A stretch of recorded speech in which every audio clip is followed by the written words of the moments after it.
Hello everyone, എല്ലാവർക്കും EZB അക്കാഡമിയിലേക്ക് സ്വാഗതം.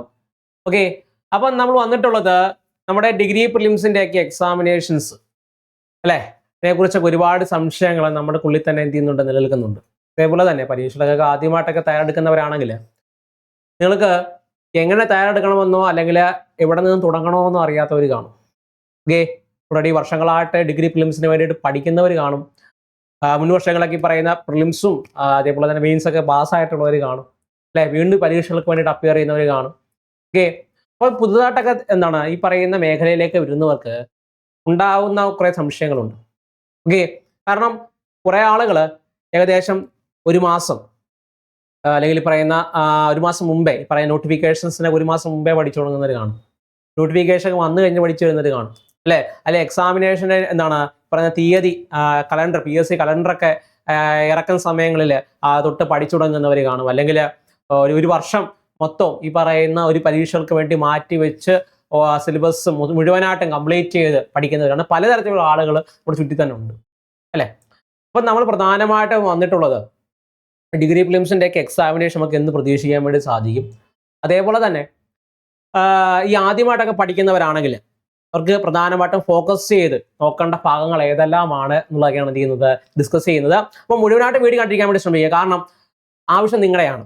Okay, കാരണം നിങ്ങൾ എന്തുകൊണ്ട് ഈ ഒരു വീഡിയോ ക്ലിക്ക് ചെയ്തു അല്ലെ, നിങ്ങളുടെ ഈ പറഞ്ഞ ഫോണിൽ വരുമ്പോൾ നിങ്ങൾ എന്തുകൊണ്ട് ഈ വീഡിയോ കാണുന്നത് വെച്ച് കഴിഞ്ഞാൽ നിങ്ങൾക്ക് അതിന് ആവശ്യമുണ്ടെന്നുള്ളതാണ് അല്ലെ, നിങ്ങൾക്ക് അത് അറിയാൻ താല്പര്യമുണ്ട് എന്നുള്ളത് കൊണ്ടാണ്. അപ്പം അറിയാൻ താല്പര്യമുള്ളവരാണെങ്കിൽ തീർച്ചയായിട്ടും മുഴുവനായിട്ടും കണ്ടിരിക്കാൻ വേണ്ടി ശ്രമിക്കുക എന്നുള്ളതാണ്.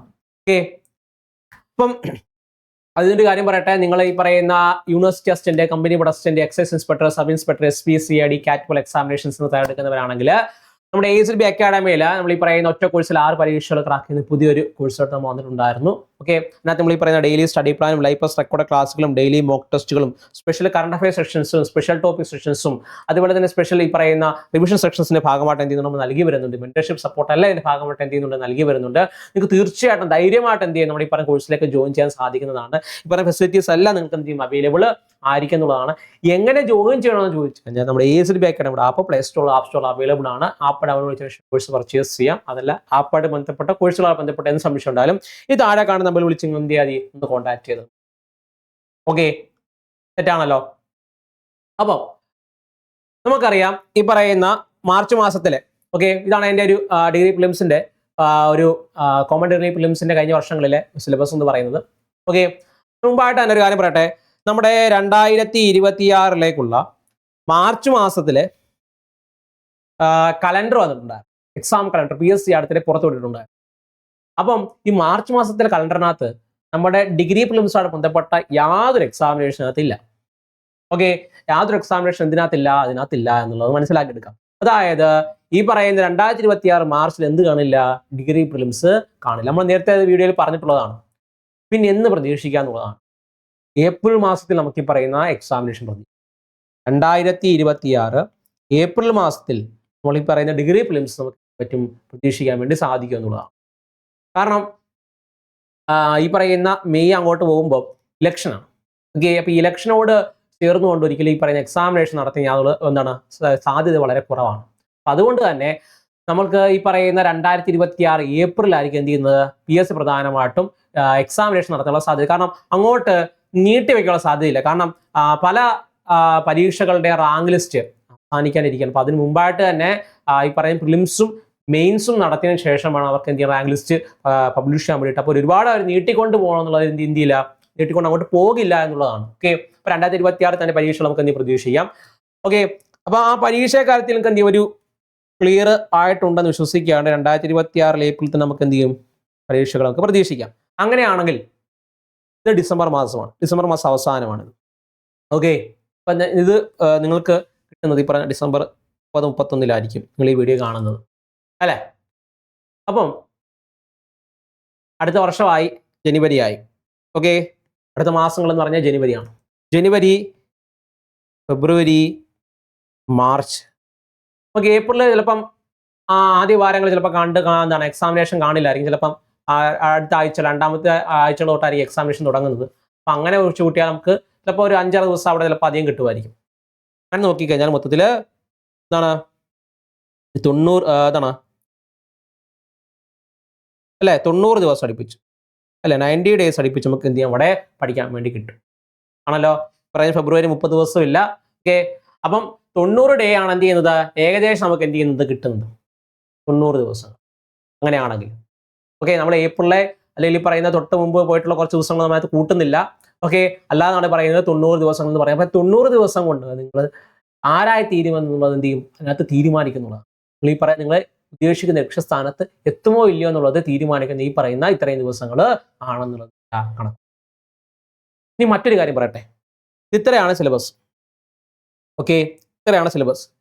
ഈ ഡിഗ്രി പ്രിലിംസ് ട്രാക്ക് ചെയ്യുന്നവരെല്ലാവരും ഈ പറയുന്ന സിലബസ് അതായത് ട്രാക്ക് ചെയ്തിട്ടുള്ള ഭൂരിഭാഗം കൂടെ ആളുകളും ഈ സിലബസ് മുഴുവനായിട്ടും അങ്ങ് തീർത്തിട്ടല്ല പരീക്ഷകൾക്ക് പോകുന്നത്.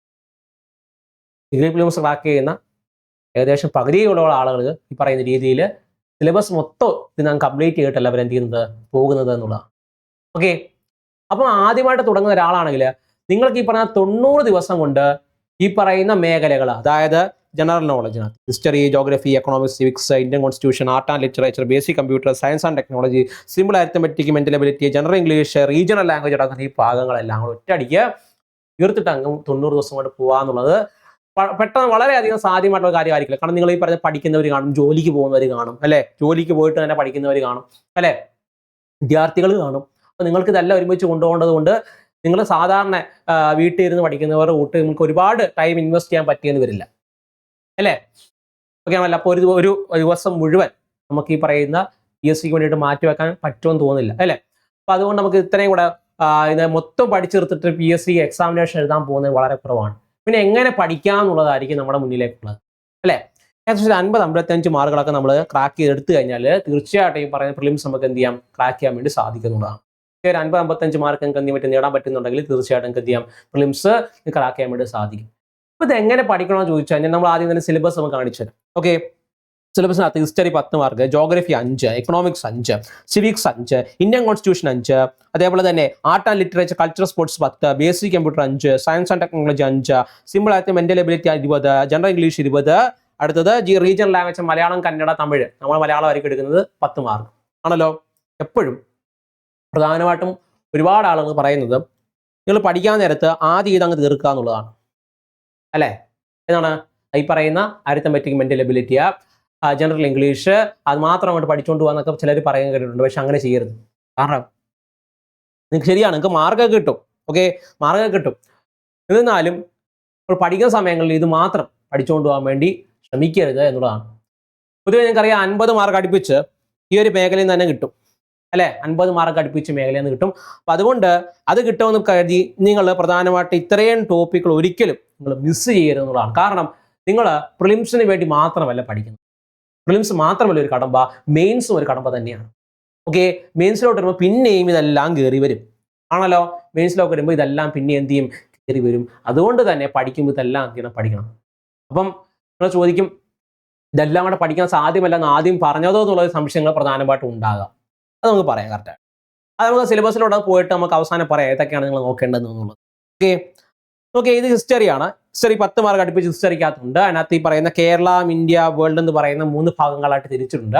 അതിനകത്ത് ഈ പറയുന്ന എന്താണ് അറൈവൽ ഓഫ് യൂറോപ്യൻസ്, അല്ലെ യൂറോപ്യന്മാരുടെ ആഗമനം, അതേപോലെ തന്നെ ഹിസ്റ്ററി ഓഫ് ട്രാവൽ, തിരുവിതാംകൂറിന്റെ ചരിത്രം, ഈ പറഞ്ഞ മാർത്താണ്ഡവർമ്മ മുതൽ ശ്രീ ചിത്തിരി തിരുനാൾ ബാലരാമവർമ്മ വരെ ഉണ്ട്. റിലീജിയസ് റിഫോംസിനെ കുറിച്ചുള്ള നാഷണൽ മൂവ്മെന്റ്, കേരളത്തിലെ നാഷണൽ മൂവ്മെന്റുകൾ, സോഷ്യോ പൊളിറ്റിക്കൽ ഹിസ്റ്ററി 1956 ഈ പറഞ്ഞ സ്റ്റേറ്റ് വരുന്ന സമയങ്ങളെ കുറിച്ചുള്ള സോഷ്യോ എന്ന പൊളിറ്റിക്കൽ ഹിസ്റ്ററീസിനെ കുറിച്ചൊക്കെ എന്ത് ചെയ്യാം, ചോദിക്കാം. പിന്നെ ഇന്ത്യക്കകത്ത് വരുമ്പോൾ മെഡീവൽ ഇന്ത്യ, അല്ലെ, മെഡീവൽ ഇന്ത്യ, പൊളിറ്റിക്കൽ ഹിസ്റ്ററി റിഫോംസുകൾ, അതേപോലെ തന്നെ ഒന്നാം പറയുന്ന first war of independence, 1857 revolt, അതിൽ ഇന്ത്യൻ നാഷണൽ കോൺഗ്രസിന്റെ formation, swadeshi movement, newspapers, അതേപോലെ തന്നെ literature, art, freedom struggle, independent മൂവ്മെന്റുകൾ, മഹാത്മാഗാന്ധി, എക്സ്ട്രീമിസ്റ്റ് മൂവ്മെന്റുകൾ, ഡെവലപ്മെന്റ് സയൻസ് ആൻഡ് ടെക്നോളജി ഭാഗങ്ങളെല്ലാം അതിനകത്ത് എന്ത് ചെയ്യാനകത്ത് വരും. Political history after 1951. അടുത്തത് വേൾഡ് ഹിസ്റ്ററി നോക്കുകയാണെങ്കിൽ great revolution, England, American war of independence, French revolution, Chinese revolution, political history after second world war, United nation organisations അടങ്ങുന്ന ഒരു ഭാഗം. ഓക്കെ, ഇതിനകത്ത് നിങ്ങൾ ഇപ്പോൾ പഠിച്ചു തുടങ്ങുന്നവരാണെങ്കിൽ പ്രധാനമായിട്ടും നോക്കേണ്ട കുറച്ച് ഭാഗങ്ങളുണ്ട്. കാരണം നിങ്ങൾ മുൻ വർഷങ്ങളിലെ ചോദ്യങ്ങൾ ഈ പറയുന്ന PSCയിൽ അവൈലബിൾ ആണ്, PS വെബ്സൈറ്റുകളൊക്കെ അവൈലബിൾ ആണ്. നിങ്ങളൊന്ന് നോക്കിയാൽ മതി. ഓൺലൈനിൽ പ്രധാനമായിട്ട് ഈ പറയുന്ന PSCയുടെ പഴയ മുൻ വർഷങ്ങളിലെ ചോദ്യ പേപ്പർ അവൈലബിൾ ആണ്. നിങ്ങൾക്ക് ആ ഒരു ചോദ്യ പേപ്പർ ഒക്കെ എടുത്ത് നോക്കിക്കഴിഞ്ഞാൽ ചില ഭാഗങ്ങൾ റിപ്പീറ്റഡ് ആയിട്ട് വരുന്നതാണ് നമ്മൾ സാധിക്കും. ചില ഭാഗങ്ങൾ ചോദ്യങ്ങൾ റിപ്പീറ്റഡ് ആയിട്ട് വരും. ഓക്കെ, ഇപ്പോൾ പഠിക്കുന്നവര് സ്ട്രെസ് ചെയ്ത് പഠിക്കുന്ന ഭാഗങ്ങളുണ്ട്. ആദ്യം സമയം കുറവാണെങ്കിൽ ആദ്യം പഠിച്ചു പോകേണ്ട കുറച്ച് ഭാഗങ്ങളുണ്ട്. ഹിസ്റ്ററിയിൽ നിന്നും തുടങ്ങാം. ഹിസ്റ്ററി തുടങ്ങുകയാണെങ്കിൽ ഫസ്റ്റ് കേരള ഹിസ്റ്ററിക്കകത്ത് അറൈവൽ ഓഫ് യൂറോപ്യൻസ് നോക്കുക. പറയുന്ന അറൈവൽ ഓഫ് ചോപ്പിനകത്ത് കൊടുക്കുന്നതാണ് കേട്ടോ. അറൈവൽ ഓഫ് യൂറോപ്യൻസ് വളരെ ഇമ്പോർട്ടൻ്റ് ആണ്. അതേപോലെ തന്നെ മാർത്താണ്ഡവർമ്മ ശ്രീ ചിത്രനാൾ അടങ്ങുന്ന സോഷ്യോ റിഫോംസ് മൂവ്മെന്റുകൾ. ഓക്കെ, നിങ്ങൾക്കറിയാം ചോദ്യങ്ങളൊക്കെ എടുത്തു നോക്കിക്കഴിഞ്ഞാൽ പോർച്ചുഗീസുകാരുടെ വരവ് പറഞ്ഞ പോർച്ചുഗീസുകാരുടെ വരവും അതേപോലെ തന്നെ ഫ്രഞ്ചുകാർ, ഡച്ചുകാരൊക്കെ വന്നിട്ടുള്ളതിനെ കുറിച്ച് ചോദ്യങ്ങൾ തീർച്ചയായിട്ടും ഈ പറയുന്ന ഭാഗത്തു നിന്നുണ്ടാവും. അതേപോലെ തന്നെ കേരള ചരിത്രത്തിൽ നിന്ന് മറ്റൊന്ന് ചോദിക്കുന്നത് ഈ പറയുന്ന എന്താണ് റിലീജിയസ് റിഫോം മൂവ്മെന്റുകളാണ്. റിലീജിയസ് റിഫോം മൂവ്മെന്റ്, അതായത് വൈക്കം, ഗുരുവായൂര് അല്ലെ, വൈക്കം ഗുരുവായൂർ സവർണ ജാഥയൊക്കെ ഉണ്ടല്ലോ അല്ലേ, സവർണ ജാഥ. അതേപോലെ ക്ഷേത്രപ്രവേശന വിളംബരം അല്ലേ, ക്ഷേത്രപ്രവേശന വിളംബരം അടങ്ങുന്ന ഭാഗങ്ങൾ തീർച്ചയായിട്ടും നിങ്ങൾ ഈ പറഞ്ഞ ക്വസ്റ്റ്യൻ പേപ്പർ എടുത്തു നോക്കിയാൽ കാണാൻ വേണ്ടി സാധിക്കും. ഓക്കെ, അതേപോലെ തന്നെ national movement in Kerala. Okay, അതായത് ലിറ്റററി സോഴ്സ് ഇൻ കേരള, അതേപോലെ തന്നെ യുണൈറ്റഡ് കേരള മൂവ്മെന്റ്.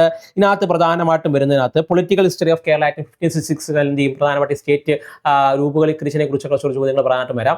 പക്ഷെ നിങ്ങൾ സ്ട്രെസ് ചെയ്ത് പഠിക്കുകയാണെങ്കിൽ, നിങ്ങൾക്ക് സമയം കുറവേ ഉള്ളെങ്കിൽ നിങ്ങൾ എന്ത് ചെയ്യുക, ഈ ഭാഗങ്ങൾ നോക്കുക. ഒന്ന് അറൈവൽ ഓഫ് യൂറോപ്പിൽ നോക്കുക, ഹിസ്റ്ററി ഓഫ് ട്രാങ്കോഫ് മാർത്താണ്ഡവർമ്മ ശ്രീ ചിത്ര തിരുനാൾ ഇതെന്ത് ചെയ്യാം നോക്കുക. അതേപോലെ തന്നെ യുണൈറ്റഡ് കേരള മൂവ്മെന്റ്, പ്രധാനപ്പെട്ട മൂവ്മെന്റുകൾ ഏതെല്ലാമാണ്. അതിനകത്ത് ഈ പറഞ്ഞ SNDP-യിൽ നിന്ന് ഈ പറഞ്ഞ ശ്രീനാരായണ ഗുരു എപ്പോഴും ചോദ്യം വരുന്നതാണ്. നിങ്ങൾ നോട്ട് ചെയ്ത് നോക്കുക, ഞാൻ ഈ പറയുന്നതൊക്കെ നോട്ട് ചെയ്ത് നോക്കുക. ശ്രീനാരായണ ഗുരു, ചട്ടമ്പി സ്വാമികൾ, അതേപോലെ തന്നെ അയ്യങ്കാളി. ഓക്കെ, ഈ 3 പേര് PSCക്ക് വളരെ ഇഷ്ടപ്പെട്ട 3 ആളുകളാണ്. അവർ പ്രധാനപ്പെട്ട പുസ്തകങ്ങൾ, അവരുടെ മുന്നേറ്റങ്ങൾ, അവർ വന്നിട്ടുള്ള എന്താണ് ഈ ചട്ടമ്പി സ്വാമികളുടെ ഒരുപാട് പ്രധാനപ്പെട്ട പുസ്തകങ്ങളൊക്കെയാണ് എന്ത് ഒരുപാട് ചോദിച്ചു വരുന്നത് അല്ലെ. അതല്ല അയ്യങ്കാളിയ ഇവരുടെയൊക്കെ എന്താണ് പ്രധാനമായിട്ടും ചോദിച്ചു വരുന്നതാണ്. ഓക്കെ, അപ്പൊ ഇതൊക്കെ എന്ത് ചെയ്യണം, നിങ്ങൾ നോട്ട് ചെയ്തു ആദ്യം തന്നെ. പിന്നെ ഇന്ത്യൻ ഹിസ്റ്ററിയൊക്കെ വരുവാണെങ്കിൽ ഇന്ത്യൻ ഹിസ്റ്ററി നിങ്ങൾ സ്ട്രെസ് ചെയ്ത് പഠിക്കാൻ ആഗ്രഹിക്കുന്നവരാണ് പ്രധാനമായിട്ടും ചെയ്യേണ്ടത്. 1857 റിവോൾട്ട് അല്ലെങ്കിൽ establishment of British and first war of independence നടക്കുന്ന ഈ പ്രദേശമാണ്, ഈ ഒരു ഭാഗമാണ്. ഓക്കെ, ഈ പറയുന്ന എസ്റ്റാബ്ലിഷ്മെന്റ് ബ്രിട്ടീഷ് ആഫ്റ്റർ ഇൻഡിപെൻഡൻസ്. അടുത്തത് ഇന്ത്യൻ നാഷണൽ കോൺഗ്രസ്, വളരെ ഇമ്പോർട്ടൻ്റ് ആണ്. ഇന്ത്യൻ നാഷണൽ കോൺഗ്രസിന്റെ രൂപീകരണം, ആദ്യത്തെ കുറച്ച് സെക്ഷൻസ്, പിന്നെ പ്രധാനപ്പെട്ട ലാഹോർ സെഷന്, അതേപോലെ തന്നെ പ്രധാനമായിട്ട് ചോദിക്കുന്ന മറ്റൊന്നാണ് സൂററ്റ് സ്പ്ലിറ്റ് അല്ലെ. അതേപോലെ തന്നെ ലക്നൗ പാക്റ്റുകൾ അടങ്ങുന്ന ലക്നൗ പാക്ട് അടങ്ങുന്ന സെഷൻസ്. ഓക്കെ, അതേപോലെ തന്നെ എന്താണ് നമ്മുടെ നോൺ കോപ്പറേഷന്, സിവിൽ ഡിസോബീഡിയൻസ് അടങ്ങുന്നത്, അതേപോലെ തന്നെ എന്താണ് ക്വിറ്റ് ഇന്ത്യ അല്ലെ, ക്വിറ്റ് ഇന്ത്യ അടങ്ങുന്നത്. ഇത് വളരെ ഇമ്പോർട്ടൻറ്റ്. ഇന്ത്യൻ ഹിസ്റ്ററി പഠിക്കുന്നവര് ഇത് പ്രധാനമായിട്ടും നോക്കുക. ഈ സെഷൻസ് എല്ലാം നോക്കുക, ഈ വർഷം ഏതാ നോക്കുക. ബംഗാൾ വിഭജനമൊക്കെ എന്ത് ചെയ്യുക. ഓക്കെ, പിന്നുള്ളത് പ്രധാനപ്പെട്ട ആളുകളുടെ ന്യൂസ് പേപ്പർ ഒക്കെ എന്ത് ചെയ്യുക, നിങ്ങൾക്ക് ഈ പറയുന്ന പഠിച്ച അവസാനമാകുമ്പോൾ ഈ പറയുന്ന ന്യൂസ് പേപ്പേഴ്സ് ഒക്കെ നോക്കുന്നത് എപ്പോഴും നന്നായിരിക്കും. ഓക്കെ, അതേപോലെ തന്നെ മഹാത്മാഗാന്ധി ഇൻഡിപെൻഡന്റ് മൂവ്മെന്റ് ആണ്. മഹാത്മാഗാന്ധി അല്ലെങ്കിൽ ഗാന്ധിയൻ ഇറ എന്ന് പറയുന്ന ഭാഗമുണ്ട്. ഗാന്ധിയൻ ഇറ വളരെ ഇമ്പോർട്ടന്റ് ആണ്. ഗാന്ധിയൻ ഇറ എന്ന് പറയുന്നത് ഗാന്ധിയുടെ ബന്ധപ്പെട്ട് ഒരുപാട് ചോദ്യങ്ങൾ അവിടെ കാണാൻ പറ്റും. ഇത് തുടർച്ചയായിട്ട് കണ്ടുവരുന്ന കുറച്ച് ചോദ്യങ്ങളുണ്ട്. ആദ്യമായിട്ട് ഈ പറയുന്ന സത്യാഗ്രഹം അല്ലെ, സത്യാഗ്രഹം, നിരാഹാര സത്യാഗ്രഹം അല്ലെ, ചോദ്യങ്ങളൊക്കെ ഒരുപാട് കണ്ടിട്ടുണ്ടായിരിക്കും. നിങ്ങൾ പ്രീവിയസ് 20 കണ്ടിട്ടുണ്ടായിരിക്കും. ഗാന്ധിജി ആദ്യം നടത്തിയ സത്യാഗ്രഹം ഏതാണ്, അവസാനം നടത്തിയ സത്യാഗ്രഹം ഏതാണ്, ആദ്യത്തെ നിരാഹാര സത്യാഗ്രഹം ഏതായിരുന്നു, ഈ പറഞ്ഞ പൊളിറ്റിക്കൽ മാസ് മൂവ്മെന്റ് ആദ്യത്തെ ഏതാണ്, അവസാനത്തെ പൊളിറ്റിക്കൽ മാസ് മൂവ്മെന്റ് എന്തായിരുന്നു അല്ലെ. ഈ പറയുന്ന 20കളിലൊക്കെ പറയുന്ന എന്താണ് ഹോം റൂളിനകത്തൊക്കെ പ്രസിഡന്റ് ആവുന്ന സമയത്തെ കുറിച്ചൊക്കെ നിങ്ങൾ കേട്ടിട്ടുണ്ടായി അല്ലെ. അതൊക്കെ എന്താണ് പ്രധാനമായിട്ടും ചോദിച്ചു വരുന്ന കുറച്ച് ഭാഗങ്ങളാണ്.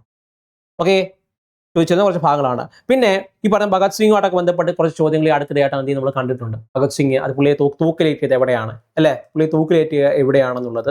അതേപോലെ തന്നെ പിന്നെ എന്താണ് എക്സ്ട്രീമിസ്റ്റ് മൂവ്മെന്റുകൾ, ഈ പറയുന്ന INA യായിട്ട് ബന്ധപ്പെട്ട ചോദ്യങ്ങളൊക്കെ നിങ്ങൾ കണ്ടുവരാറുണ്ട്. ഓക്കെ, ആണ്ട് സയൻസ് ആൻഡ് ടെക്നോളജി ഒക്കെ എന്ത് ചെയ്യുക നോക്കി പഠിക്കേണ്ടത് വളരെ അത്യാവശ്യമാണ്. സയൻസ് ആൻഡ് ടെക്നോളജി ഓക്കെ എന്ന് പറഞ്ഞ് ഈ പറയുന്ന വാക്കുകളെ പോയിന്റുകൾ ഈ പറയുന്ന നാഷണൽ മൂവ്മെന്റ് ഇൻ കേരളയോ ലിറ്ററേച്ചേഴ്സ് ഒന്നും എടുത്ത് കളയരുത് എന്നുള്ളതല്ല. നിങ്ങൾ ഈ പറയുന്ന സമയം വളരെ ക്രൂഷ്യലായിട്ട് ഉപയോഗിക്കുക എന്നുള്ളതാണ്. ആദ്യം ഈ ഭാഗങ്ങളൊക്കെ നിങ്ങൾ പഠിച്ചു പോകേണ്ടതായിട്ടുണ്ട് എന്നുള്ളതാണ്. ഓക്കെ, ഈ ഭാഗങ്ങളൊക്കെ എന്ത് പ്രധാനമായിട്ട് പഠിച്ചു പോകേണ്ടതായിട്ടുണ്ട്. അടുത്തത് വേൾഡ് നോക്കുകയാണെങ്കിൽ വേൾഡിനകത്ത് ഈ പറയുന്ന ആദ്യം തന്നെ നിങ്ങൾ ഈ പറയുന്ന American war of independence, American ഈ പറയുന്ന സ്വാതന്ത്ര്യ സമരം വളരെ ഇമ്പോർട്ടൻ്റ് ആണ്. അതേപോലെ തന്നെ ഫ്രഞ്ച് റവല്യൂഷൻ, ഈ Louis 14 I am the state എന്നൊക്കെ പറഞ്ഞ് വരാറുള്ള കുറച്ച് ചോദ്യങ്ങളുണ്ട് അല്ലെ. അപ്പൊ ഫ്രഞ്ച് റവല്യൂഷനായിട്ട് ബന്ധപ്പെട്ടത്, റഷ്യൻ റവല്യൂഷനായിട്ട് ബന്ധപ്പെട്ടതൊക്കെ എന്ത് ചെയ്യും പ്രധാനമായിട്ടും വരും. ഓക്കെ, അപ്പൊ നിങ്ങൾ പഠിക്കുമ്പോൾ American war of independence, French revolution, Russian revolution ഒക്കെ എന്ത് ചെയ്യണം ായിട്ടുണ്ട്. ഓക്കെ, അതേപോലെ തന്നെ യുണൈറ്റഡ് നേഷൻ എന്ന് രൂപീകരിച്ചു, അതേപോലെ ഈ അടുത്തിടെ നടന്നിട്ടുള്ള UN കൺവെൻഷൻസ് ഒക്കെ കാര്യങ്ങൾ മറ്റേ ആളൊക്കെ എന്ത് ചെയ്യുന്നു നോക്കിയിട്ട് നോക്കി പഠിക്കണം ആദ്യമൊക്കെ. ഓക്കെ ഓക്കെ അല്ലേ. അപ്പൊ അതിനുശേഷമാണ് വാക്കുകൾ എന്നൊക്കെ എന്ത് ചെയ്യുന്നത് സ്ട്രെസ് ചെയ്ത് പഠിക്കാൻ വേണ്ടിയിട്ട്. ഓക്കെ, ബാക്കി എന്ത് ചെയ്യുന്നത് സ്ട്രെസ് ചെയ്ത് പഠിക്കാൻ വേണ്ടി. ഓക്കെ, അതേപോലെ ജോഗ്രഫിയിലേക്ക് വരുമ്പോൾ ഓക്കെ, ഇതിനകത്ത് ബേസിക് ജോഗ്രഫി ഉണ്ട്, എർത്ത് സ്ട്രക്ചർ ഉണ്ട്, അറ്റ്മോസ്ഫിയർ ഉണ്ട്, റോക്സ് ഉണ്ട്, ലാൻഡ് ഫോംസ്, ബെൽറ്റുകൾ എന്ന് പറഞ്ഞ് ഒരുപാട് കാണാൻ വേണ്ടി സാധിക്കും. ഇന്ത്യയിൽ physiography, states, features, northern mountain region, northern great plains, peninsula എന്ന് പറഞ്ഞ ഒരുപാടുണ്ട്. കേരള ജോഗ്രഫി, ഡിസ്ട്രിക്ട്സ്, ഫീച്ചേഴ്സ് എന്ന് പറഞ്ഞാൽ അവിടെയും കാണാൻ വേണ്ടി സാധിക്കും. ഇതിനകത്ത് നിങ്ങൾ പ്രധാനമായിട്ടും നോക്കേണ്ടത് എർത്ത് സ്ട്രക്ചർ ചോദ്യം, അറ്റ്മോസ്ഫിയർ, റോക്ക്, ലാൻഡ് ഫോംസ് അല്ലേ, ഇതെല്ലാം നിങ്ങൾ നോക്കൊണ്ടായിരിക്കും. പ്രധാനമായിട്ടും നിങ്ങൾ നോക്കേണ്ടത് ഈ പറഞ്ഞ SCRT ചാപ്റ്റേഴ്സിനകത്ത് ഭൂമി അടങ്ങുന്ന ഒരുപാട് ചാപ്റ്റേഴ്സ് ഉണ്ട്. ഭൂമിയുടെ സ്ട്രക്ചർ എന്തല്ല, ഈ പറയുന്ന ക്രിസ്റ്റ്യൻ മാനുവൽ കോർ എന്ന് പറഞ്ഞ ഡിവിഷനെ കുറിച്ച്, ഭൂമിയുടെ അച്ചുതണ്ടിന്റെ ചെരിവുകളെ കുറിച്ച് ചോദ്യങ്ങൾ വന്നിട്ടുണ്ട്. അച്ചുതണ്ടിന്റെ ചെരിവുകളെ കുറിച്ച് അല്ലേ, പറഞ്ഞ 223 ഇവിടെ 66 അവർ പഠിച്ചിട്ടുണ്ടല്ലോ അത്. അതേപോലെ തന്നെ ഈ പറഞ്ഞ ഫെലിഹീലിയൻ എന്ന് പറഞ്ഞ നമ്മൾ എന്ത് ചെയ്യുന്നുണ്ട് പഠിച്ചിട്ടില്ലേ, ഇതല്ല എപ്പോഴും ചോദിക്കുന്നതാണ്. അതേപോലെ തന്നെ ഈ പറയുന്ന സാറ്റലൈറ്റുകൾ, അതേപോലെ പറയുന്ന ഏരിയൽ മാപ്പിംഗ് അടങ്ങുന്ന ഭാഗങ്ങൾ, ടോപ്പോഗ്രഫി മാപ്സ്, സൈനുകൾ അടങ്ങുന്ന റിമോട്ട് സെൻസിങ്. നിങ്ങൾ നോക്കി കഴിഞ്ഞാൽ റിമോട്ട് സെൻസിങ് തീർച്ചയായിട്ടും ഈ റിമോട്ട് സെൻസിങ് ഇഷ്ടം പോലെ നമ്മൾ കണ്ടുവരുന്നുണ്ട്. ഓക്കെ, അതിനകത്ത് നിന്നാണ് പ്രധാനമായിട്ടും വരുന്നതാണ്. അതേപോലെ വിൻഡുകൾ, പ്രധാനപ്പെട്ട കാൽബൈഷാഗി എന്ന് പറയുന്ന ഭാഗങ്ങളൊക്കെ എന്ത് ചെയ്യാൻ നോക്കണം. ഇന്ത്യക്കകത്ത് വരുമ്പോൾ പ്രധാനമായിട്ടും ഉത്തരപർവ്വത മേഖലകൾ.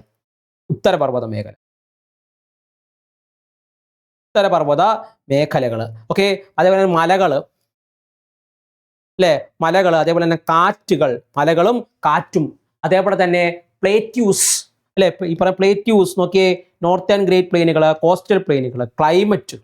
ഓക്കെ, അതേപോലെ തന്നെ പ്ലേറ്റ്യൂസ് വളരെ ഇമ്പോർട്ടൻ്റ് ആണ്. പ്ലേറ്റുകൾ എന്ന് പറയുന്നത് വളരെ ഇമ്പോർട്ടൻ്റ് ആണ്. ഓക്കെ, നോർത്തേൺ മൗണ്ടൻ റീജിയൻ പ്ലേറ്റുകൾ എന്ന് പറയുന്നത് വളരെ ഇമ്പോർട്ടൻ്റ് ആയ കാര്യങ്ങളാണ്. സമതലങ്ങൾ എന്താണ് ചോദിക്കാറുണ്ട്, സമതലങ്ങളിൽ നിന്നും ചോദ്യങ്ങൾ എന്ത് ചെയ്യുന്നുണ്ട്. ഓക്കെ, ഒന്നുകൂടെ പറയാണ്, ഇതെല്ലാം പഠിക്കുമ്പോൾ തന്നെ ഫസ്റ്റ് സ്ട്രെസ് ചെയ്ത് പോകുമ്പോൾ വാക്കുകളൊന്നും വിടരുത്. ഓക്കെ, ബാക്കിയുള്ള ഭാഗങ്ങളൊന്നും എന്ത് ചെയ്യരുത്, വിട്ടു പോകരുത്. സ്ട്രെസ് പഠിക്കുമ്പോൾ ആദ്യം എന്ത് ചെയ്യണം, ഈ ഭാഗങ്ങളൊക്കെ എന്ത് ചെയ്യണം തീർത്ത് പോകാൻ വേണ്ടി ശ്രമിക്കുക. കേരളത്തിലേക്ക് വരുമ്പോൾ പ്രധാനപ്പെട്ട നാഷണൽ പാർക്കുകളെ കുറിച്ചും വൈൽഡ് ലൈഫിനെ കുറിച്ചൊക്കെ എന്ത് ചെയ്യണം നോക്കുന്നത് എപ്പോഴും നന്നായിരിക്കും. ഓക്കെ, പ്രധാനപ്പെട്ട നദികളും അതേപോലെ തന്നെ നമ്മൾ ഈ പറയുന്ന മലനാടുകൾ, തീരപ്രദേശങ്ങൾ അല്ലേ, അപ്പോൾ അതുമായിട്ട് ബന്ധപ്പെട്ടുള്ള ഈ പറയുന്ന കായലുകളായിട്ട് ബന്ധപ്പെട്ടുള്ള ചോദ്യങ്ങൾ അതിനകത്തുനിന്ന് വരും. പ്രധാനപ്പെട്ട വൈൽഡ് ലൈഫിൽ നിന്നൊക്കെ ഒരുപാട് ചോദ്യങ്ങൾ കണ്ടിട്ടുണ്ട്. ഓക്കെ, പ്രധാനപ്പെട്ട വൈൽഡ് ലൈഫ് സാഞ്ചുറീസിനെ കുറിച്ചൊക്കെ ചോദ്യങ്ങൾ വന്നിട്ടുണ്ട്. അപ്പോൾ അതെന്ത് ചെയ്യുക, നോട്ട് ചെയ്ത് പഠിക്കാൻ വേണ്ടി ശ്രമിക്കും. ഓക്കെ, അതൊക്കെ എന്ത് ചെയ്യണം, നോട്ട് ചെയ്ത് പഠിക്കണം. ഓക്കെ, അടുത്ത് നോക്കുകയാണ് എക്കണോമിക്സിനകത്ത്. എക്കണോമിക്സിനകത്ത് ചോദ്യങ്ങൾ വരുന്നൊരു ഭാഗമാണ് RBI. Okay, RBI, NITI Aayog. Okay, RBI NITI Aayog അടങ്ങുന്നത്. Okay, budget ഒക്കെ അടങ്ങുന്നത്. നീതി ആയോഗ്, RBI, ബഡ്ജറ്റ്, ഈ പറഞ്ഞ RBIയുടെ ബന്ധപ്പെട്ട റിപ്പോർട്ട് റേറ്റ്, റിവേഴ്സ് റിപ്പോർട്ട് റേറ്റുകൾ, അതേപോലെ തന്നെ ഭാഗങ്ങളൊക്കെ എന്തിനകത്ത് ഈ പറയുന്ന എക്കണോമിക്സിനകത്ത് വരുന്നതാണ്. ഓക്കെ, അതേപോലെ ഈ പറയുന്ന ഈ ഭാഗങ്ങളൊക്കെ എന്ത് ചെയ്യണം, നിങ്ങൾ തീർച്ചയായിട്ടും നോക്കിയിട്ട് വേണം പരീക്ഷയ്ക്ക് വേണ്ടി തയ്യാറെടുക്കാൻ. അടുത്തത് സിവിക്സ് നോക്കുകയാണെങ്കിൽ, സിവിക്സിനകത്ത് ഈ പറയുന്ന സിവിൽ സർവീസ്, ഈ പറയുന്ന ഇത് നിങ്ങൾ നോക്കുകയാണെങ്കിൽ എല്ലാം കൂടെ നോക്കി പറയുന്നില്ല. നിങ്ങൾ അതിനകത്ത് ഈ പറയുന്ന നമ്മുടെ വാട്സാപ്പ് ഗ്രൂപ്പിൻ്റെ ലിങ്ക് താഴെ കൊടുത്തിട്ടുണ്ട്. നിങ്ങൾക്ക് അത് നോക്കിക്കഴിഞ്ഞാൽ ഈ സിലബസ് നിങ്ങൾക്ക് അവിടെ നമ്മൾ തരുന്നതായിരിക്കും. നിങ്ങൾക്ക് എന്ത് ചെയ്യാം, കറക്റ്റായിട്ട് അത് നോക്കി വായിക്കാം. അത് ഞാൻ ഈ പറയുന്ന പോയിന്റുകളൊക്കെ എന്ത് ചെയ്യുന്നു നോക്കി വെക്കുന്നത് എപ്പോഴും നന്നായിരിക്കും. സിവിക്സിനകത്ത് നോക്കുകയാണെങ്കിൽ ഈ പറയുന്ന സിവിൽ സർവീസ്, കേരളത്തിൽ ഈ പറയുന്ന സിവിൽ സർവീസ്, അതേപോലെ ഈ പറഞ്ഞ ഭരണഘടന, ഓക്കെ, പറഞ്ഞ GST ആയിട്ട് ബന്ധപ്പെട്ടുള്ളത്. ഓക്കെ, അതേപോലെ കേരള ഭരണ സംവിധാനങ്ങൾ അടങ്ങുന്ന ഭാഗങ്ങളൊക്കെ എന്ത് ചെയ്യണം, ലോകായുക്തയൊക്കെ എന്ത് ചെയ്യുന്നത് വരുന്നതാണ്. ഓക്കെ, പിന്നെ GST ആയിട്ട് അടങ്ങുന്നത്. അതേപോലെ തന്നെ GST ഉണ്ട്, സിവിൽ സർവീസ്, ഈ പറഞ്ഞ അതുപോലെ തന്നെ ഭരണഘടനാ ഭേദഗതികളൊക്കെ എന്ത് ചെയ്യും അത് പ്രധാനമായിട്ടും വരുന്നതാണ്. ഇന്ത്യൻ കോൺസ്റ്റിറ്റ്യൂഷൻ അടങ്ങുന്നതാണ് ഈ പറഞ്ഞ ഭരണഘടനാ ഭേദഗതി. അതേപോലെ തന്നെ കോൺസ്റ്റിറ്റ്യൂഷൻ അസംബ്ലിയെക്കുറിച്ചും പ്രിയാമ്പിളിനെക്കുറിച്ചും ചോദിക്കാറുണ്ട്. പിന്നെ ഏറ്റവും കൂടുതൽ ചോദ്യങ്ങൾ എന്ത് ഇന്ത്യൻ പ്രസിഡന്റ് അതിൻ്റെ ഇലക്ഷനായിട്ട് ബന്ധപ്പെട്ടത് അല്ലേ, ഇലക്ഷനായിട്ട് ബന്ധപ്പെട്ടിട്ടുള്ളത്. അതേപോലെ തന്നെ പറഞ്ഞ പഞ്ചായത്തി രാജ്, അതേപോലെ പറഞ്ഞ മുനിസിപ്പാലിറ്റിയായിട്ട് ബന്ധപ്പെടുന്ന കുറച്ച് ചോദ്യങ്ങളുണ്ടല്ലോ അല്ലേ, പറഞ്ഞ ഭേദഗതിക്കകത്ത് പറഞ്ഞ ചോദ്യങ്ങളുണ്ടല്ലോ, അതൊക്കെ എന്ത് ചെയ്യും പ്രധാനമായിട്ടും നോട്ട് ചെയ്ത് വെക്കേണ്ടതാണ്. ഓക്കെ, അതുപോലെ ഫണ്ടമെന്റൽ റൈറ്റുകളായിട്ട് അടങ്ങുന്ന ഭാഗങ്ങൾ, ഫണ്ടമെന്റൽ ഡ്യൂട്ടീസുമായിട്ട് അടങ്ങുന്ന കുറച്ച് ഭാഗങ്ങളൊക്കെ എന്താണ് പ്രധാനമായിട്ടും ചോദ്യങ്ങൾ വരുന്ന ഭാഗങ്ങളാണ്. അതെന്ത് ചെയ്യുക, നോട്ട് ചെയ്ത് വെച്ച് പഠിക്കുക. ഓക്കെ, അതേപോലെ പഠിക്കാനാണ് വിവരാവകാശം. ഓക്കെ, ഇതെന്താണ് ഇതിനകത്ത് നോട്ട് ചെയ്ത് പോകേണ്ടതാണ്. ഓക്കെ, പിന്നെ കലാകായികം പറയാൻ ചെറിയ ചെറിയ നോട്ടുകളായിട്ട് നിങ്ങൾക്ക് എന്ത് ചെയ്യും ഇത്തരത്തിൽ അവൈലബിൾ ആണ്. അതൊക്കെ എന്ത് ചെയ്യണം, അതിൻ്റെ കൂടെ തന്നെ നോട്ട് ചെയ്ത് പോകേണ്ടതായിട്ടുണ്ട്. ഈ കലകളും കായികവും പഠിക്കുമ്പോൾ അടുത്ത കിട്ടിയിട്ടുള്ള അവാർഡുകളൊക്കെ, ഓക്കെ, അടുത്ത കിട്ടിയിട്ടുള്ള അവാർഡുകൾ മറ്റു കാര്യങ്ങളൊക്കെ എന്ത് ചെയ്യണം നോട്ട് ചെയ്തുകൊണ്ട് എന്ത് ചെയ്യണം പോകാൻ വേണ്ടിയിട്ട്. പ്രധാനപ്പെട്ട അവാർഡുകൾ, പ്രധാനപ്പെട്ട ജയിച്ചിട്ടുള്ള കായിക ഇനങ്ങൾ, ക്രിക്കറ്റുമായിട്ട് ബന്ധപ്പെട്ടുള്ള ഫുട്ബോളുമായിട്ട് ബന്ധപ്പെട്ടുള്ളതൊക്കെ എന്ത് ചെയ്യും ചോദ്യങ്ങൾ പ്രധാനമായിട്ടും വരാറുണ്ട്. സാഹിത്യത്തിനകത്ത് പ്രധാനമായിട്ട് തൂലികാനാമങ്ങളായിട്ട് പറഞ്ഞത്, അതായത് ജ്ഞാനപീഠം. ഓക്കെ, ജ്ഞാനപീഠം കിട്ടിയിട്ടുള്ളത്, ജ്ഞാനപീഠമൊക്കെ ചോദിക്കാറുണ്ട്. നിങ്ങൾ പരീക്ഷ പേപ്പർ എടുത്ത് നോക്കി, ജ്ഞാനപീഠം കിട്ടുന്ന മലയാളികൾ തീർച്ചയായിട്ടും ചോദ്യങ്ങൾ വരുന്ന ഭാഗങ്ങളാണ്. ഓക്കെ, അവർക്കിട്ടുള്ള അവാർഡുകൾ എന്ത് ചെയ്യും പ്രധാനമായിട്ടും വരാറുണ്ട്. അതേപോലെ കേന്ദ്ര സാഹിത്യ അക്കാദമി അവാർഡ് കിട്ടിയിട്ടുള്ള പുസ്തകങ്ങളൊക്കെ അല്ലേ, അതൊക്കെ എന്ത് ചെയ്യണം നിങ്ങൾ നോക്കിയിട്ട്. ഓക്കെ അല്ലേ, അതേപോലെ തന്നെ പിന്നെ ഉണ്ട് കമ്പ്യൂട്ടറിനകത്ത് ഈ പറയുന്ന കമ്പ്യൂട്ടർ നെറ്റ്വർക്കുകളിൽ നിന്ന് പ്രധാനപ്പെട്ട ചോദ്യം വരും. കമ്പ്യൂട്ടർ നെറ്റ്വർക്ക്, ഈ ഒരു ഭാഗം കണ്ടോ, കമ്പ്യൂട്ടർ നെറ്റ്വർക്ക് എന്ത് ചെയ്യും പ്രധാനമായിട്ടും എന്ത് ചെയ്യുന്നത് വരാറുണ്ട്. അതൊക്കെ എന്ത് ചെയ്യണം പറയുന്നത് നോക്കണം. ഇപ്പം ലാന് വാന് മാൻ അടങ്ങുന്ന ഭാഗങ്ങളിൽ ചെയ്യുന്നുണ്ട് ചോദ്യങ്ങൾ എന്താണ് കണ്ടുവരാറുണ്ട്. സയൻസ് ആൻഡ് ടെക്നോളജി നമ്മൾ ആദ്യം തന്നെ പറഞ്ഞിട്ടുണ്ട്. സയൻസ് ആൻഡ് ടെക്നോളജി അടങ്ങുന്ന ഈ പറയുന്ന കറണ്ട് അഫയേഴ്സായിട്ട് ബന്ധപ്പെട്ടുള്ള ഭാഗങ്ങളൊക്കെ എന്ത് ചെയ്യണം പ്രധാനമായിട്ട് നോട്ട് ചെയ്ത് വെക്കേണ്ടത്. കണക്കിലേക്ക് വരുമ്പോൾ ആദ്യം തന്നെ പഠിച്ചു തുടങ്ങുമ്പോൾ സംഖ്യകൾ, ശ്രേണികൾ, ഭിന്നസംഖ്യകൾ, ദശാംശങ്ങളൊക്കെ എന്ത് ചെയ്യാതെ പഠിച്ചു മാറുക. അതിനുശേഷം ഈ പറയുന്ന രീതിയിൽ നിങ്ങൾ റേഷ്യോ പ്രൊപ്പോർഷൻസ് നോക്കുക, പെർസെൻറ്റേജ് നോക്കുക. ഓക്കെ, ഈ റേഷ്യോ പ്രൊപ്പോർഷൻ പെർസെൻറ്റേജ് നോക്കുന്നതിന് പ്രധാനപ്പെട്ട ഉപയോഗം എന്താണെന്നത് നിങ്ങൾക്ക് മനസ്സിലാവുന്നത് ഈ പറയുന്ന time and distance, time and work, average, വർക്കുള്ള കാര്യങ്ങളൊക്കെ പഠിക്കുമ്പോഴാണ്. ഈ പറയുന്ന സിമ്പിൾ ആൻഡ് കോമ്പൗണ്ട് ഇൻട്രസ്റ്റ്, നമ്മൾ ഈ പറയുന്ന ഇക്വേഷൻസ് ഒക്കെ വെച്ച് ചെയ്യുന്നതിനേക്കാൾ ഏറ്റവും പെട്ടെന്ന് ഉത്തരങ്ങൾ കിട്ടുന്നത് ഈ പറഞ്ഞ ratio methods. Okay, ratio methods വഴിയാണ്. അപ്പോൾ അതുകൊണ്ട് തന്നെ ആദ്യം ഈ പറയുന്ന നമ്പേഴ്സ് ആൻഡ് ബേസിക് ഓപ്പറേഷൻസ് പഠിക്കുക. ശേഷം ഈ പറയുന്ന ഫ്രാക്ഷൻ ഡെസിമൽ നമ്പേഴ്സ് നിങ്ങൾ ഒരുപാട് കേട്ടിട്ടുണ്ടായിരിക്കും. നിങ്ങൾ ഈ പറയുന്ന മാത്സ് പഠിച്ചു തുടങ്ങുമ്പോൾ തന്നെ ഒരുപാട് പേര് നിങ്ങൾ എന്ത് ചെയ്യുന്നു പഠിച്ചിട്ടുണ്ടായിരിക്കും, നിങ്ങൾ കേട്ടിട്ടുണ്ടായിരിക്കാം. ഓക്കെ, അപ്പോൾ എന്തിനാ ഒന്നുകൂടെ പറയുകയാണ്, ഈ പറയുന്ന പഠിച്ചു തുടങ്ങുന്നവരാണെങ്കിൽ ആദ്യമായിട്ട് ഈ പറയുന്ന ഈ രണ്ട് ഭാഗങ്ങൾ ആദ്യം പഠിക്കുക. അതിന് ശേഷം പിന്നെ തൊട്ട് താഴെ പ്രധാനമായിട്ട് ഇപ്പോൾ പെർസെൻറ്റേജോട്ട് ഇറങ്ങരുത്. അതിന് മുമ്പായിട്ട് നിങ്ങൾ ഈ പറഞ്ഞ റേഷ്യോ പ്രൊപ്പോർഷൻ പഠിക്കുക. ഓക്കെ, റേഷ്യോ പ്രൊപ്പോർഷന് ശേഷം ഇതിലേക്ക് ഇറങ്ങുക, ബാക്കിയുള്ളതിനകത്തോട്ട് ഇറങ്ങുക എന്നുള്ളതാണ്. ഓക്കെ, പക്ഷേ പെർസെൻറ്റേജ് ഒക്കെ പഠിക്കുന്നത് എപ്പോഴും നല്ലതാണ്. പെർസെൻറ്റേജ് ഒക്കെ സിമ്പിൾ ആൻഡ് കോമ്പൗണ്ട് ഇൻട്രസ്റ്റ് ഒക്കെ പഠിക്കുന്ന സമയത്ത് പെർസെൻറ്റേജ് ഒരുപാട് ഉപകാരപ്രദമാണ്. ഓക്കെ, അതിന് ശേഷം ഇത് നാലും പഠിച്ചതിന് ശേഷം എന്ത് ചെയ്യുക, ബാക്കി നോക്കിക്കഴിഞ്ഞാൽ നിങ്ങൾക്ക് പെട്ടെന്ന് എന്ത് ചെയ്യാൻ പറ്റും, ഈ പറയുന്ന ഉത്തരങ്ങൾ പെട്ടെന്ന് കിട്ടും എന്നുള്ളതാണ്. ഈ പറയുന്ന മെന്റൽ എബിലിറ്റി നോക്കുകയാണെങ്കിൽ നിങ്ങൾക്ക് ഈ പറയുന്ന സീറ്റിംഗ് അറേഞ്ച്മെന്റ്, അതേപോലെ തന്നെ ബ്ലഡ് റിലേഷന്, പിന്നെ ഡയറക്ഷൻ എപ്പോഴും ചോദ്യങ്ങൾ വരാറുണ്ട്. ഡയറക്ഷനകത്ത് നിന്ന് എപ്പോഴും എന്ത് ചെയ്യുന്നുണ്ട് ചോദ്യങ്ങൾ വരാറുണ്ട്. ഡയറക്ഷനൊക്കെ എന്ത് ചെയ്യുക നിങ്ങൾ എപ്പോഴും നോക്കേണ്ടതാണ്. ഓക്കെ, ഓക്കെ, ഡയറക്ഷനകത്ത് ഈ പറയുന്ന മെന്റൽ എബിലിറ്റിക്കകത്ത് ഈ പറഞ്ഞാൽ എന്താണ് ഡയറക്ഷൻസിനകത്ത് നിന്ന് ബ്ലഡ് റിലേഷനകത്ത് നിന്ന്, ഓക്കെ, അതിന് നമ്പർ സീരീസായിട്ട് ബന്ധപ്പെട്ടുള്ള date and calendar, time and clock അടങ്ങുന്ന ഭാഗങ്ങളിൽ നിന്ന്, അല്ലെ family relations, coding and decoding എന്നുള്ള പ്രധാനമായിട്ടും ചോദ്യങ്ങൾ എപ്പോഴും വരുന്ന ഭാഗങ്ങളാണ്. ഇത് പഠിച്ചു പോവുക. ഓക്കെ, പിന്നെ മലയാളമൊക്കെ അറിയാമല്ലോ അല്ലേ, മലയാളത്തിനകത്ത് ഈ പറയുന്ന പദശുദ്ധി, വാക്യശുദ്ധി അടങ്ങുന്നത്, അല്ലെ ഒറ്റപ്പദം, അല്ലെ പിരിച്ചുന്ന ഭാഗങ്ങളൊക്കെ, അതിൽ ഇംഗ്ലീഷ് വൊക്കാബുലറി അടങ്ങുന്ന ഭാഗങ്ങളൊക്കെ എന്ത് പഠിച്ചു പോകും. ഇനി ആദ്യമായിട്ട് പഠിച്ചു തുടങ്ങുന്നവർ ആദ്യം തന്നെ എടുത്ത് റാങ്ക് ഫയൽ അങ്ങോട്ട് എടുത്ത് വെച്ച് തുറന്നു വെച്ച് പഠിക്കാൻ വേണ്ടി ശ്രമിക്കരുത്.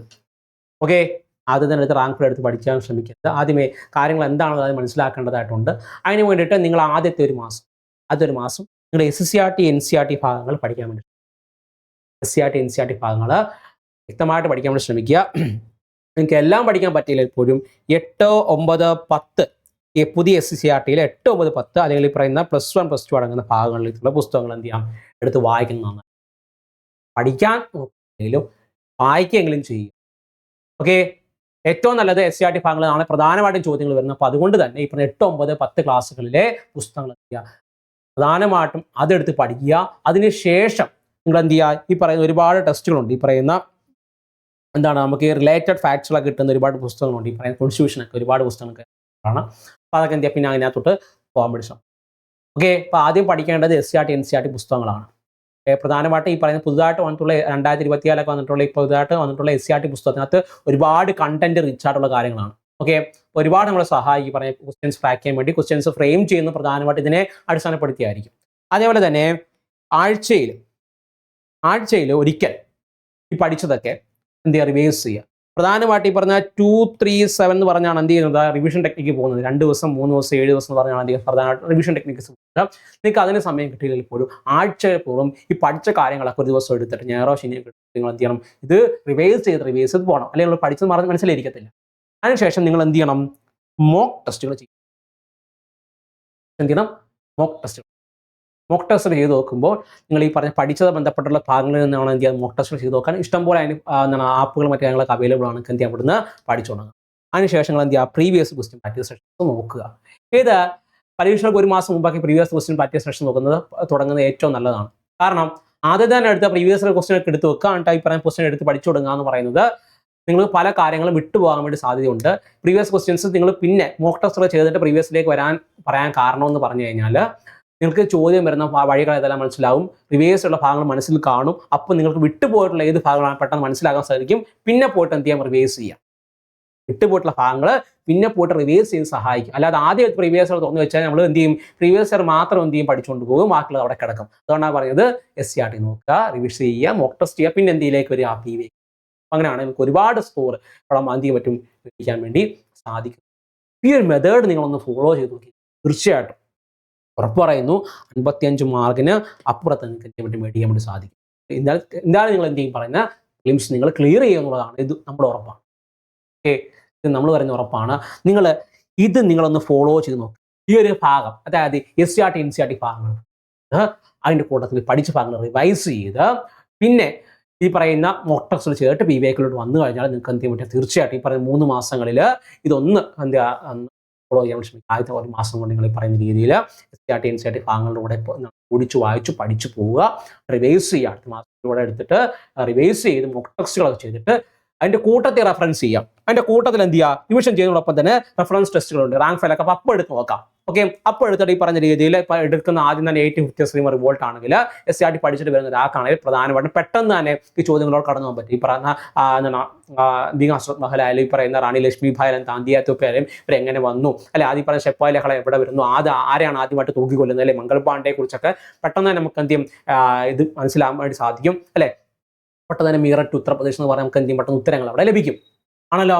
അപ്പോൾ അതാണ് അതിൻ്റെ ഉപയോഗം എന്ന് പറയുന്നത്. കല്ല ആദ്യമേ എടുത്ത് റാങ്ക് എടുത്ത് പഠിക്കുന്നതിൽ എപ്പോഴും നല്ലത് SCERT തുടങ്ങിയിട്ട് പിന്നെ റെഫറൻസ് ടെസ്റ്റുകളൊക്കെ എടുത്ത് പഠിച്ചിട്ട് പിന്നെ റിവിഷൻ ചെയ്തിട്ട് മോക്ക് ടെസ്റ്റ് ചെയ്ത് PVയിലേക്ക് എത്തുമ്പോൾ നമ്മുടെ വീക്ക് പോയിന്റിൽ അവിടെ നിന്ന് മനസ്സിലാകും. പിന്നെ നമുക്ക് എന്ത് ചെയ്യും, ഈ PVക്ക് അവസാനത്തെ മാർച്ചിലേക്ക് എന്ത് ചെയ്യാൻ ചെയ്ത് വരികയാണെങ്കിൽ തീർച്ചയായിട്ടും പരീക്ഷ എത്തുമ്പോഴത്തേന് ആ ടെൻഷൻ മാറി നിങ്ങൾക്ക് എന്ത് ചെയ്യാൻ പറ്റും, ക്ലിയർ ചെയ്യാൻ വേണ്ടി സാധിക്കുന്നതാണ്. ഈ ഫോർമുല നിങ്ങൾ തീർച്ചയായിട്ടും ഒന്ന് ഫോളോ ചെയ്ത് നോക്കുക. തീർച്ചയായിട്ടും നിങ്ങൾക്ക് എന്ത് ചെയ്യും, ഈ പരീക്ഷകൾ ക്രാക്ക് ചെയ്യാൻ വേണ്ടി സാധിക്കും എന്നുള്ളതാണ്. ഒരിക്കലോട് പറയട്ടെ, ഈ പറഞ്ഞ ഡിഗ്രി പ്രിലിംസിനകത്താണ് ഈ പറഞ്ഞ യൂണിറ്റ് ടെസ്റ്റിന്റെ, company board assistant, excise inspector, sub inspector, SPCID, CAT examination അടങ്ങിയിട്ടുള്ളത്. അപ്പം നിങ്ങൾ എന്ത് ചെയ്യാം, ആ കോഴ്സിലേക്ക് ജോയിൻ ചെയ്യാൻ താല്പര്യമുള്ളവർ ഉടനെ തന്നെ നമ്പറിലേക്ക് കോൺടാക്ട് ചെയ്ത് കഴിഞ്ഞാൽ ഇഷ്ടംപോലെയുള്ള വിവരങ്ങൾ ലഭിക്കുന്നതാണ്. തീർച്ചയായിട്ടും നിങ്ങൾക്ക് എന്ത് ചെയ്യാം, ധൈര്യത്തോടു കൂടി തന്നെ നമ്മുടെ കോഴ്സിലേക്ക് എന്ത് ചെയ്യാം, ജോയിൻ ചെയ്യാൻ സാധിക്കുന്നതാണ്. ഓക്കെ, അപ്പോൾ ഈ വീഡിയോ എനിക്ക് ഇഷ്ടപ്പെടുന്ന കാര്യമൊന്നും നിങ്ങൾക്ക് സഹായമാകുമെന്നാണ് എന്ത് ചെയ്യുന്നത് ഞാൻ വിശ്വസിക്കുന്നത്. എന്തെങ്കിലും ഡൗട്ട് എന്തെങ്കിലും കാര്യങ്ങളുണ്ടെങ്കിൽ അതിലേക്ക് താഴെ കമൻറ്റ് ചെയ്യാൻ വേണ്ടി സാധിക്കുന്നതാണ്. അതേപോലെ തന്നെ സിലബസുമായിട്ട് ബന്ധപ്പെട്ട കാര്യങ്ങളൊക്കെ താഴെ ഒരു വാട്സാപ്പ് ഗ്രൂപ്പ് ഉണ്ടെങ്കിൽ അവിടെ ജോയിൻ ചെയ്ത് കഴിഞ്ഞ് കഴിഞ്ഞാൽ ഈ പറഞ്ഞ സിലബസ് ഒക്കെ അവിടെ ആകുന്നതാണ്. ഓക്കെ, അപ്പോൾ താങ്ക് യു. നല്ല രീതിയിൽ തയ്യാറെടുക്കുക, ഇന്ന് തന്നെ പഠിച്ചു തുടങ്ങുക. 2026 തുടങ്ങുകയാണ്, പുതുവർഷമാണ്. ഓക്കെ, അപ്പം നല്ലൊരു വിഷനോട് കൂടി തുടങ്ങുക. Thank you.